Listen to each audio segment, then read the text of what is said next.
Hi everybody, let's take a look at some more political excess. I've got a double feature for you this time, 2 campaign ad reactions. They're both pretty intense, one for each side. I'm going to play the entire ad, and then we'll talk about it after. The first one is for Tina Kotek, Democratic candidate for governor of Oregon. Let's jump into this one and see what we've got. A made-for-TV candidate stoking fear. Backed by election deniers and violent extremists, Christine Drazan is using Trump's playbook. Drazan already killed bills to address homelessness and protect our environment. As governor, she'd ban abortions, gut protections for LGBTQ Oregonians, and worker protections too. So if you want Oregon to go hard right, then I'm your girl.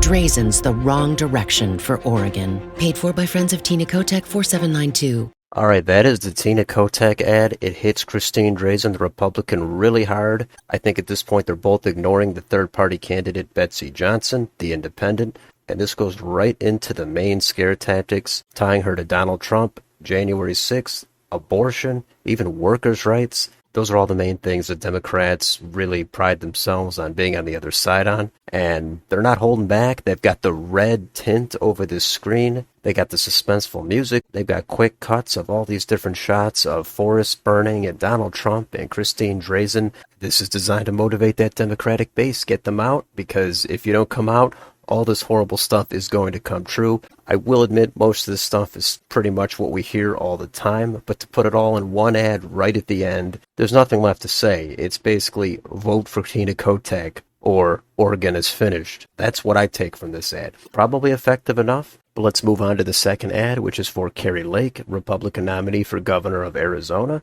It's another hard-hitting ad. Let's get into this one and see what we've got.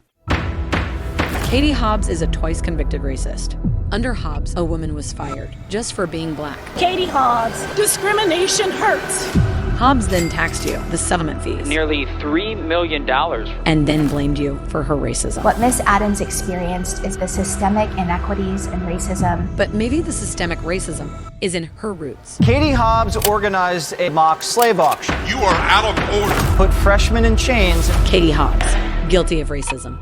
Alright, so this is a brutal ad going right after Katie Hobbs, and the background with this story about her being a racist, I don't know the exact specifics. I'm sure if you live in Arizona, you're going to know more about this, but I'm sure plenty of voters are still not closely following that story. But this is quite a charge to lay on Katie Hobbs here right at the end of this campaign. They've got this courtroom setting, they've got the hard-hitting music, they've got the quick cuts of somebody that was wronged by Hobbs. They try to make it look like Katie Hobbs passed on this lawsuit to the taxpayers.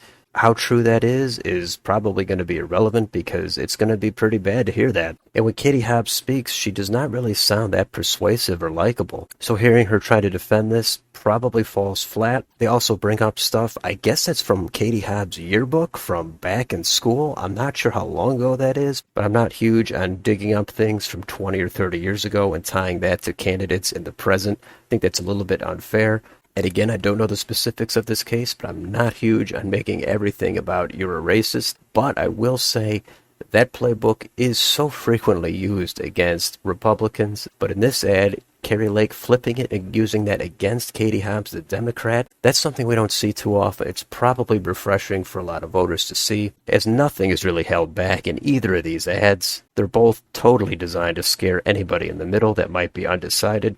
And I think they're both reasonably effective, and understanding the veracity of both of these ads is going to be tough to do without a lot of research, but just analyzing them on a surface level, they're both intense, especially that second one. That's pretty brutal stuff. And given these races are close, especially in Oregon, any little bit is going to help sway the race. But that is a look at these two ads. Let me know what you think of these down below. Did you like one more than the other? Did you like both?